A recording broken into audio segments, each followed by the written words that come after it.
한 하나님, 한 중보자 예수 그리스도, 그런 제목으로 말씀을 드리겠습니다. 디모데전서 2장 1절 8절 중심으로 해서 말씀을 드리고 싶은데, 그 성경에 보니까 하나님은 모든 사람이 구원을 받으며 진리를 아는 데 이르기를 원하시느니라. 하나님은 모든 사람이 구원받기를 원하십니다. 다시 말하면 한 사람도 멸망하지 않고 다 구원받아 하나님의 자녀 되기를 원합니다. 그래서 예수 그리스도를 보내셨고, 누구든지 주의 이름을 부르는 자는 구원을 받는다, 그렇게 말씀했습니다. 디모데 전후서는 바울이 사랑하는 아들 디모데에게 보낸 편지잖아요. 그러다 보니까 좀 더 다정하면서도, 그러면서도 아주 단호하게 디모데에게 교훈하고 있는데, 이 말씀, 그것이 여러분의 다가오는 말씀이 됐으면 좋겠습니다.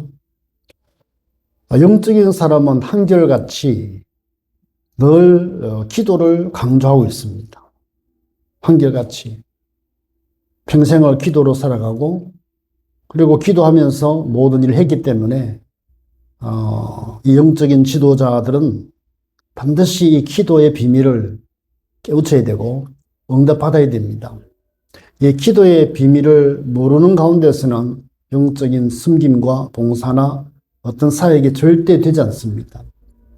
왜냐하면 사람의 영혼을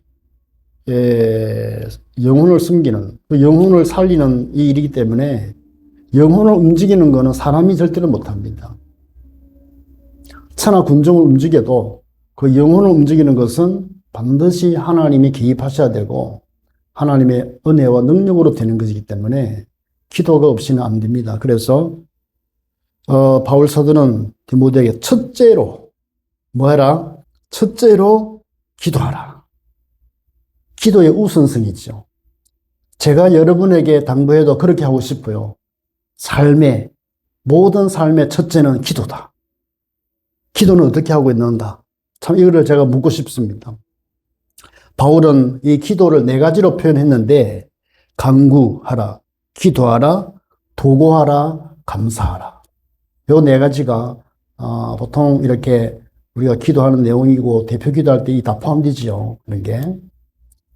그래서 간구하고 기도하고 도구하고 감사하시기 바랍니다. 간구는 구체적인 필요를 아뢰는 거죠. 하나님 앞에. 그냥 기도는 또 하나님께 드리는 전인적인 기도고, 도구라는 것은 다른 사람 대신해서 쓰는 중보자 역할입니다. 다른 사람을 대신해서 내가 기도하고, 이게 중보 기도죠. 감사는 이미 주신 은혜를 기억하고 고백하는 게 감사입니다. 예배 시작에서 기도를 해야죠. 그리고 여러분 어떤 사역을 할 때에, 주의 일을 할 때 먼저 반드시 기도를 해야 되죠. 그리고 하루 시작해서 어떻게 합니까? 하루 시작할 때 하나님의 사람들은 반드시 기도로 하루를 시작해야 돼요. 기도로 묵상하고. 여러분 다 그렇게 하겠죠? 네. 그러면 기도의 범위는 어디까지인가 하면, 기도의 범위가 바로 성경에 보면 모든 사람을 위하여 기도하라. 이 말은 뭐냐 하니까, 이 세상이 돌아가는 포인트가, 핵이 바로 하나님의 자녀를 중심해서 이 지구가 돌아간다는 거예요. 그 지역에서 하나님의 관심은 여러분을 통해서 지역의 역사기를 원하거든요. 그러면 여러분들은 영적인 주인입니다. 그거를 가리켜서 뭐라 합니까? 서밋. 여러분들은 영적인 서밋입니다. 교회의 울타리를 너무 좁게 해가지고 배타적인 그런 자세를 부리고, 이 울타리를 좁히지 않고 세상을 품는 넓은 심장을 가져야 된다. 교회가 그래야 됩니다. 세상을 품는 넓은 심장을 가지는데, 교회마다 이제 이런 말씀을 실천하는 교회가 있는데 다양해요. 어떤 교회는 이런 식으로, 저런 식으로 해서 교회가 세상을 품고 있고 여러분을 위해서 기도하고 있다. 이런 것을 나타내는 게 있습니다. 우리 교회는 어떤 게 있는지 모르겠어요.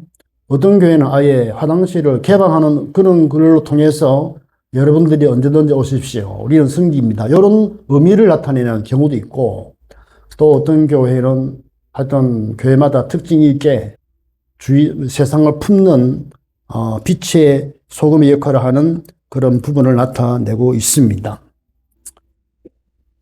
그런데 기도에 가장 힘이 있는 것은요, 모든 사람을 위해서 기도하지만 진짜 구체적인 것은요, 그 한 사람 한 사람을 이름 부르면서 기도할 때에 그게 굉장히 역사가 큽니다.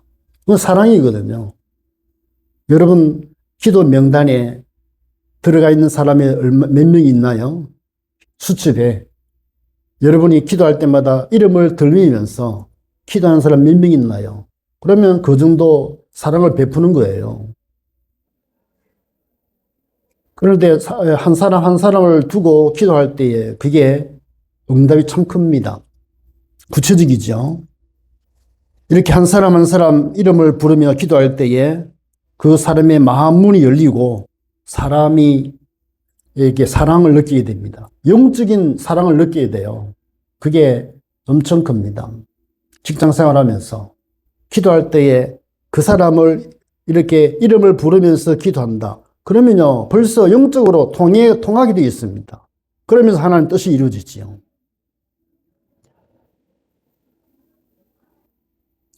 우리가 공적으로 기도할 때 그 대상을 보면, 바울 사도가 디모데에게 당부하는 게 있어요. 그 당부가 뭐냐니까, 빠지지 않고 꼭 기도해야 될 게 뭐냐.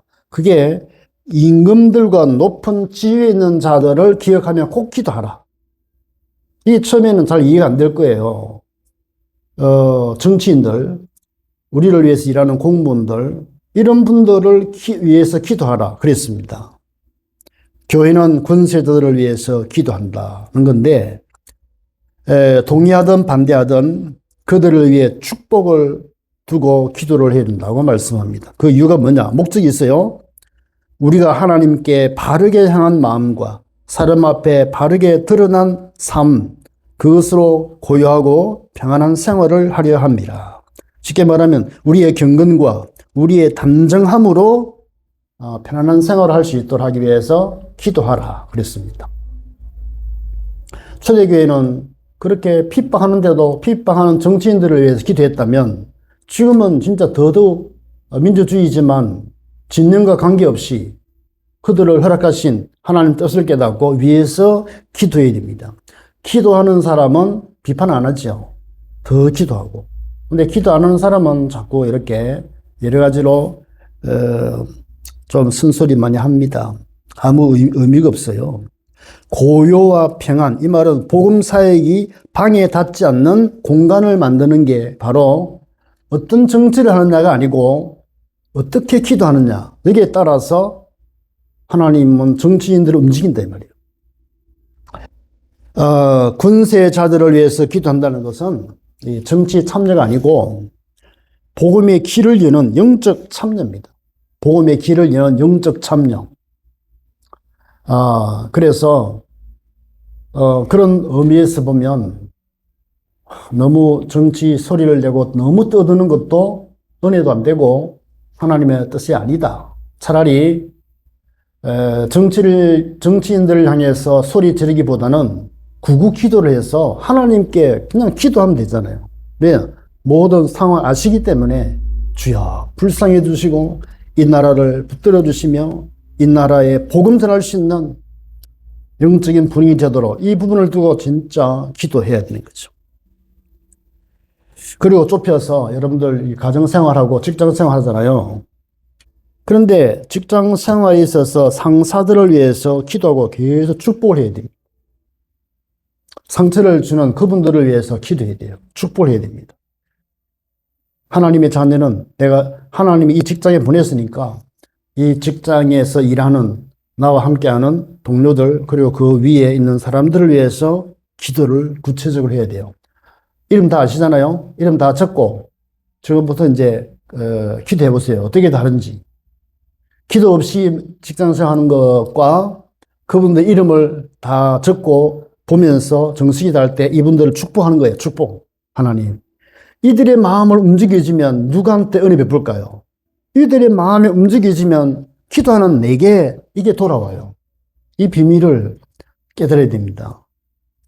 그들을 위해서 힘들 때, 힘들다, 못하겠다. 그런 생각보다는 하나님, 저분들을 불쌍해 달라고 기도하고 구원받게 해달라고. 그들의 마음을 주님 움직여 달라고. 그렇게 기도하고 출근해 보세요. 반드시 보게 됩니다. 하나님이 하셨다는 것을 보게 되고, 그러면 사람에 따라서 우리가 움직이는 것이 아니라 이 사람을 움직이는 하나님께 나는 기도하리라. 그리고 기도의 사람이 되는 거죠. 이런 응답을 받기를 바랍니다. 그리고 우리가 기도할 수 있는 신학적인 근거가 있습니다. 기도할 수 있는 신학적인 근거가 뭐냐니까 한 하나님, 한 중보자, 예수 그리스도. 한 하나님, 한 중보자 계시는데 그분은 예수 그리스도인데 그분이 하나님 보좌 위에서 우리를 위해서 계속 기도합니다. 그래서 이 영향을 받은 하나님의 자녀들은 예수 그리스도 이름으로 우리가 이 땅 위에서 기도하는 거예요. 그게 예수 그리스도의 뜻을 떠받드는 하나님의 자녀의 삶입니다. 이것이 우리 구주 하나님 앞에 선하고 받으실 만한 것이다. 이게 바로 하나님 앞에 드리는 거예요. 하나님이 받으실 만한 것이 뭐냐니까 한 중보자, 한 하나님이신 예수 그리스도 이름으로 기도할 때에 그 마음을 하나님이 받으신다 그랬습니다. 하나님께 마음을 좀 드려야 되지 않습니까? 여러분들. 하나님께 마음을 어떻게 드립니까? 하나님께 드리는 것은 예수 이름으로 여러분을 주위에 있는 사람들을 자꾸 아뢰는 거죠. 하나님께 자꾸 아뢰면 결국 하나님 그 사람 움직여서 구원받게 하시고 또 여러분을 도와주시고 여러분에게 덜 베풀어 줍니다. 축복입니다. 하나님은 한 분, 중보자도 한 분, 곧 사랑이신 예수 그리스도. 예수 그리스도가 사랑이라고 그랬습니다. 여러분들. 우리가 사랑을 베풀 수 있는 것은 기도밖에 없어요. 최고 좋은 선물입니다. 기도. 그거는 아무리 퍼줘도 못할 게 없잖아요. 뭐 못하는 거 없잖아요. 그냥 퍼주는 거야, 그냥. 기도를 통해서 사랑을 축복하고.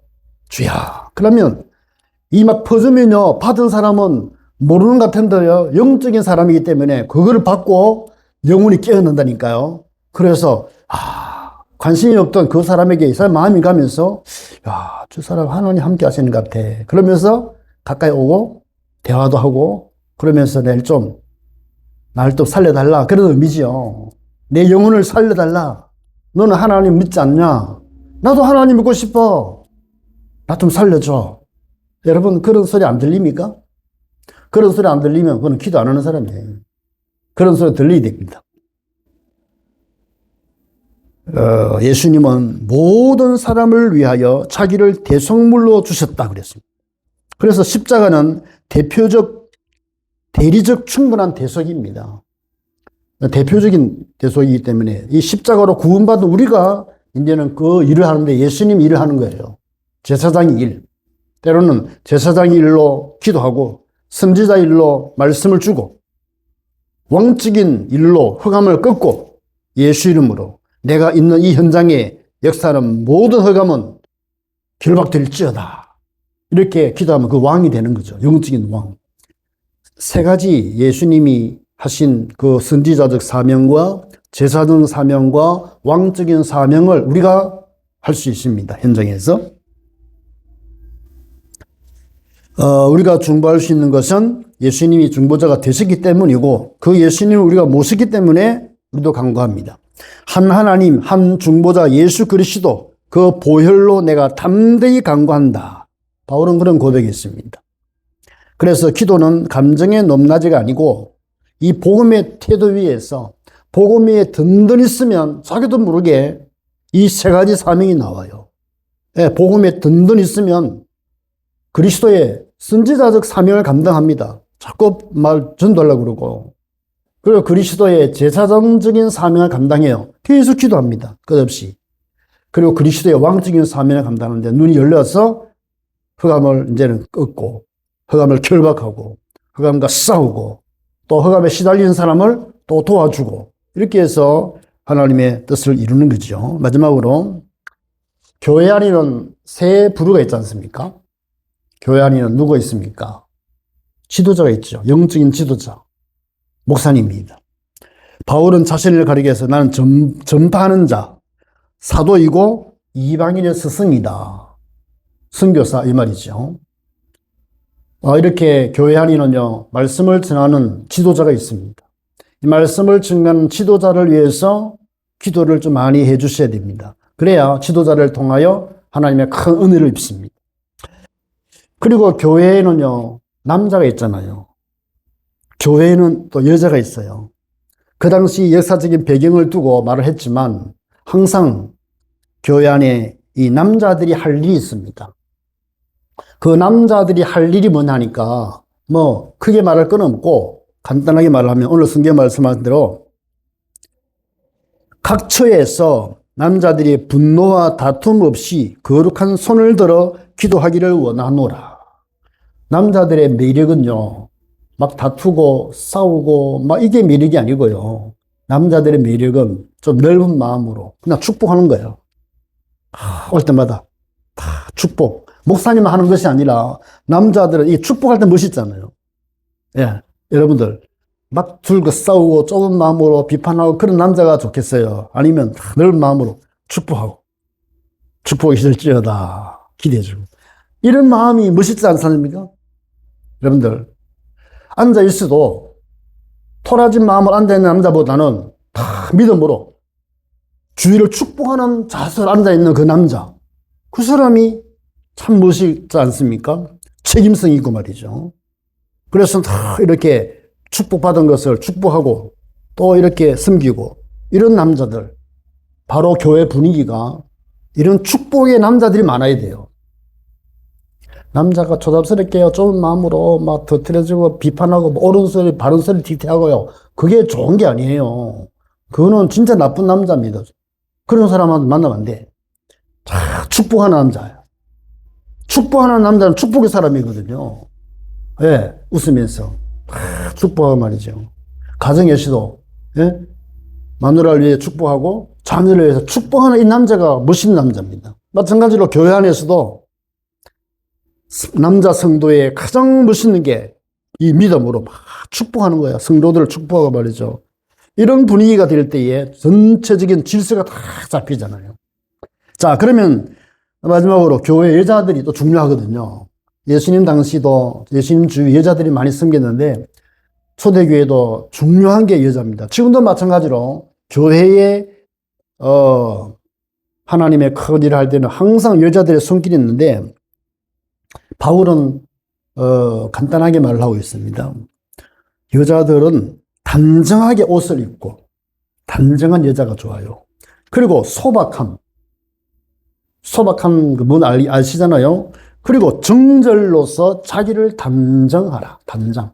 그게 여자가 아주 멋있대요. 오늘 여러분들 정말로 교회에서 여성다운 여성도들이 되려면 단정하게 옷을 입고 그래도 막 이렇게 허리의 허식보다는 소박하고 그리고 정절로서 자기를 참 단정. 자기를 단장하는 꾸미도 그냥 막 보소로 꾸미는 것이 아니라 마음과 행함으로 꾸미는 것. 그 여자가 참 멋있다고 그래요. 성령께서 기뻐하십니다. 그리고 행동은 뭐 하느냐? 선행으로 하라. 착한 일을 조금씩, 작은 거지만 착한 일을 할 때 그게 매력이 있다는 거죠. 그래서 막 주저하는 것보다는 순종하는 거 배우고 자꾸 배우려고 그러고 또 배우고 이런 여자들이 있으면요 교회가요 전체적으로 축복이 되고 하나가 되는 거죠. 이런 성도 되시기를 바랍니다. 결론적으로 성경은 말씀하기를 모든 사람이 구원받는 게 하나님의 마음이라고 하는 거죠. 하나님의 소원입니다. 이게 우리 서미선교 교회를 통해서 많은 사람이 구원받기를 원하는 하나님의 마음이 있지요. 그래서 권세자들을 축복하고 모든 사람을 중보하고 분노와 다툼을 다 내려놓고 거룩한 손을 들어 기도하는 그 기도가 도시의 공기를 바꿔버리고 주위 분위기를 싹 바꾸면서 이 복음의 축복을 엽니다. 우리 교회와 여러 성도님들이 바로 여기에 대해 영적인 분위기를 바꾸는 주역 되기를 주의 이름으로 축복합니다. 기도하겠습니다. 하나님 아버지 감사합니다. 사랑하는 아들 디모데에게 그 깊은 마음속에 중심을 담고 당부한 것이 기도하라고 당부를 했듯이 오늘 또 주의 종은 예수 그리스도 이름으로 간구하며 온 성도들이 기도하기를 소원합니다. 하나님 우리 모든 성도들을 축복하시고 기도 목록 속에 모든 사람이 얼마나 실제로 포함되어 있는지 이름을 적고 기도하는 실제적인 기도의 사람 되도록 주께서 축복하여 주시옵소서. 내가 동의하지 않는 리더자들을 위해서도 어떻게 축복할지 고민하며 기도하는 저희들 되게 하여 주옵소서. 오늘 어떤 자리에서도 화해의 주인공, 평화의 주인공, 하나님의 뜻을 이루는 주역으로 쓰임받을 수 있도록 주께서 축복하여 주시옵소서. 감사드렸고 예수 그리스도 이름으로 기도하옵나이다. 아멘.